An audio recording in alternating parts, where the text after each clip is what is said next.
சித்தர் பூமியாய் சிவலயம் காட்டும் அண்ணாமலையே போற்றி. சிவ ஓம் நம சிவாய.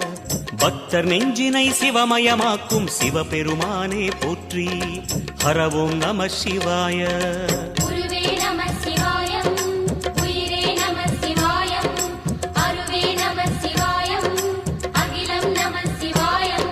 நம சிவாய நம சிவாய ஓம் நம சிவாய.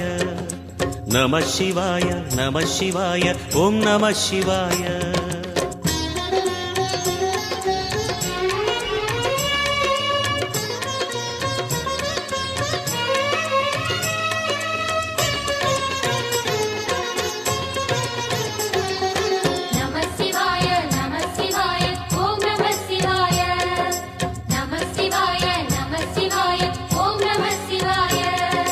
அன்னை உமைக்கு இடமாய் உடலில்